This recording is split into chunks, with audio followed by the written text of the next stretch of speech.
Hello and welcome back. Today I'd like to talk about some Native American style drone flutes. What is a drone flute actually? Well, it's a wind instrument with two flutes incorporated into one design. And so as you can see, here is an example. This is a Laughing Crow bird's eye maple D minor drone flute. There are two flutes here, as you can see. Notice that there are only finger holes for one flute.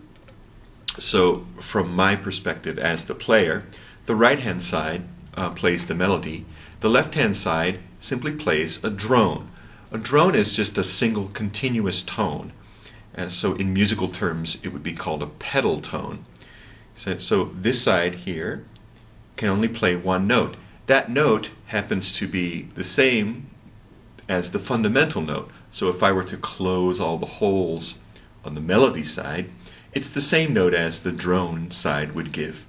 So the drone side sounds like this, and the melody side with all of the holes closed sounds like this. So it's the same note. Okay? But what you can do, when you play the melody along with the drone, it creates a very haunting, ethereal sound. It sounds like two people are playing. So let's listen to this, shall we?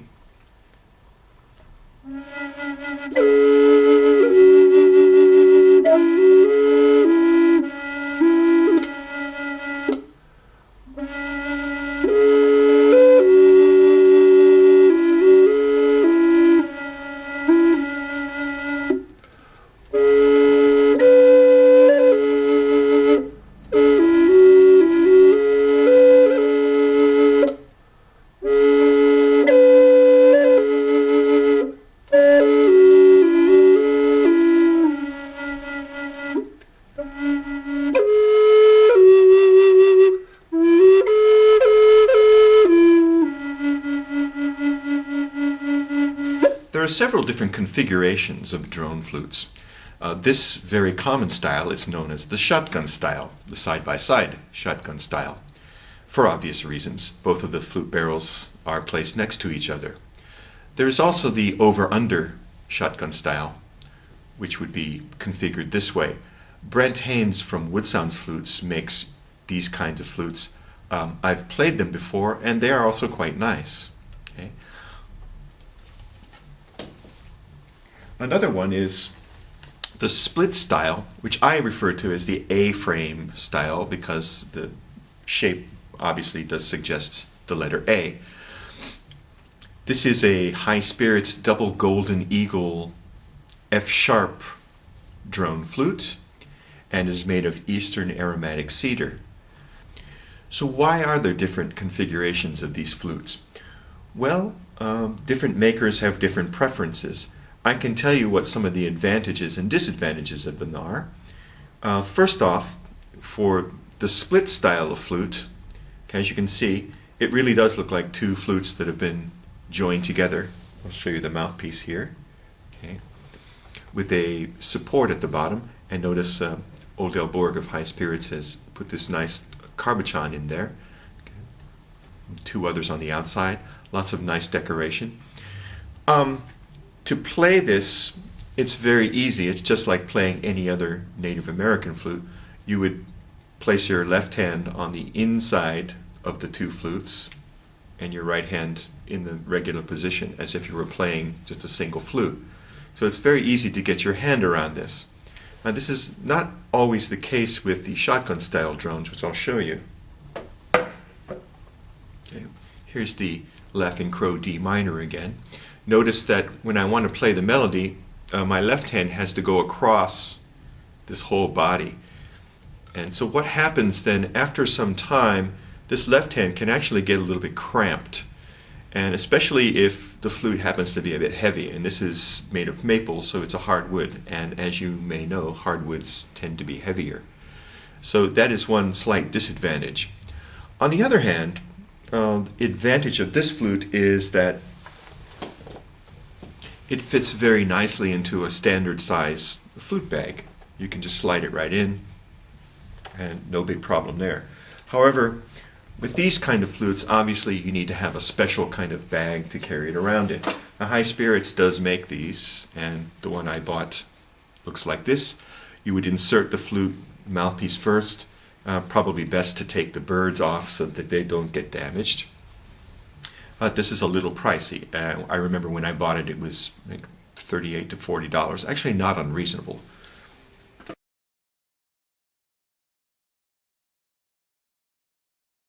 Among the various family members in the Native American drone flute clan, there are a lot of different variations.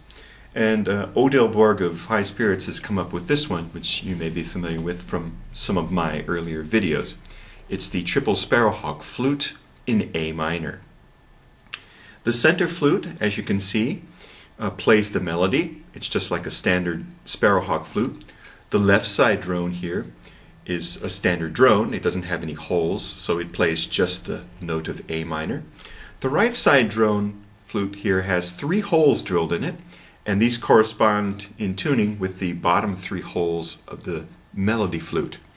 And what he's done is added these little leather ties, which allows you to cover and uncover various combinations of the 3 holes, so you can get a different drone note on this side. So let me give you a demonstration. First, let me show you what the mouthpiece looks like.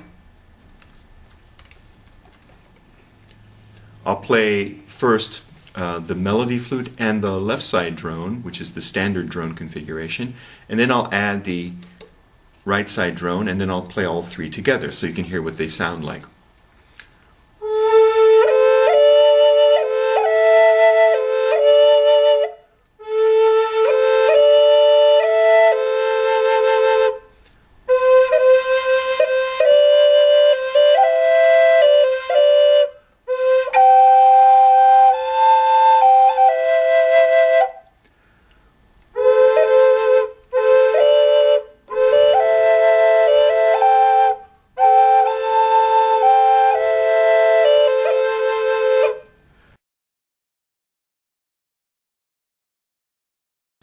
Playing a Native American style drone flute requires more air. This should be obvious because you're sounding 2 flutes.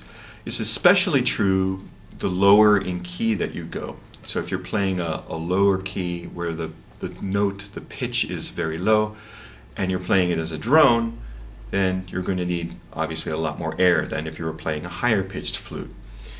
So what you should do is plan your phrases so that you can finish the phrase before you need to take a breath. That means you're probably going to need to play shorter phrases than you would normally play on a regular Native American flute. So let me give you an example.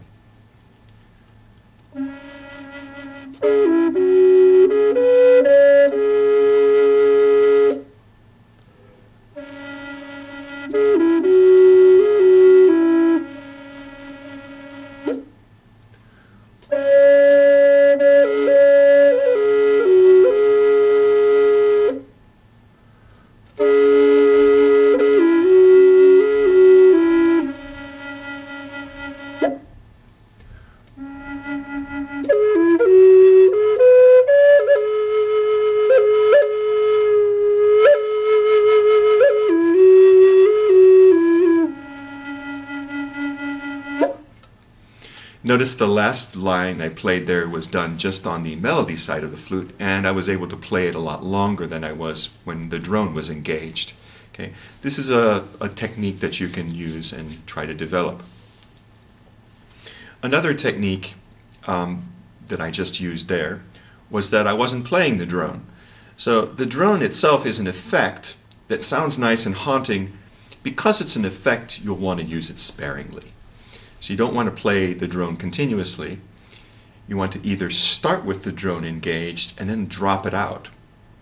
Because when you're starting with this big sound and then dropping it out, suddenly you're going from a wider sound to a sound that's really focused just on the melody. And then you can bring the drone back in again for effect. Conversely, you can start with just the melody and then bring the drone in for an added color and then drop it back out again. The drone flutes are much more effective if they're played this way.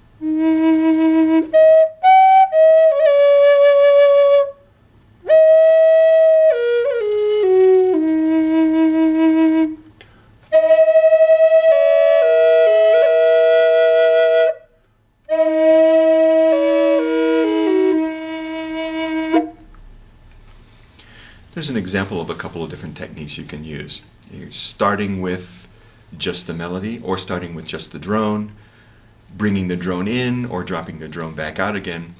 And also you can blow a little harder on the drone side and get the note to jump up an octave. So listen to this. Here's the drone note. Now if you push just a little harder, you can get it to jump up an octave.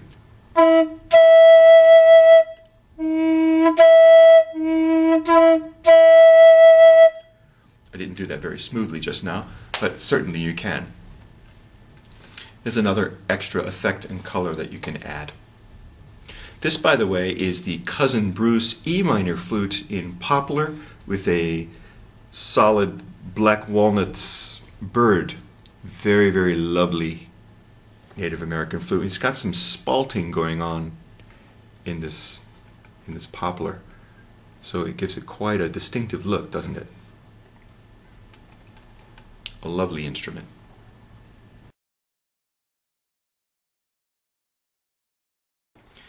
Moving into the higher range of drone flutes, this is a double kestrel in D minor by High Spirits. It's made out of birch and has a very nice chirpy sound. Give a listen. I'll play the melody first and then I'll add the drone and then try to do some octaves with the drone side.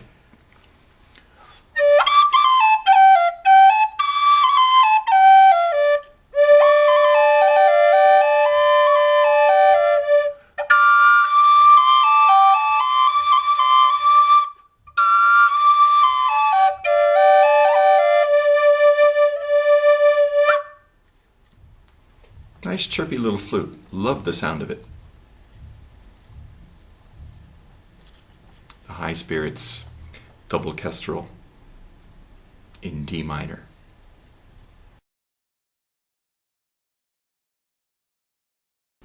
There are some differences in design too. I want to point out one that Laughing Crow includes in his. This is Richard Maynard's flute. You'll notice that the mouthpiece on the melody side of this flute is extended. This is very handy when you're playing just the melody and you want to be sure you completely block off the drone side of the flute so you don't accidentally play the drone note. Okay. And I have another one of his flutes. This is the beautiful G minor drone in waterfall bubinga. Beautiful grain there, as you can see. It's an African hardwood. You've got tiger maple birds on here. It's a little bit heavy, but it's a smaller flute, so playing this is quite easy. And notice that also this has that same mouthpiece design with the melody side extended slightly. However, it's not quite as big, it's not quite as long as the D minor. This was by my request. I told him, that that's a nice feature, but it was a little bit longer than I'd wanted it to be, and sometimes I would hit it on my teeth. My fault, not his. But this is a very effective way to be sure that you're playing, and when you play that you can block off the drone if you need to. So let me just give you a sense of what this one sounds like too.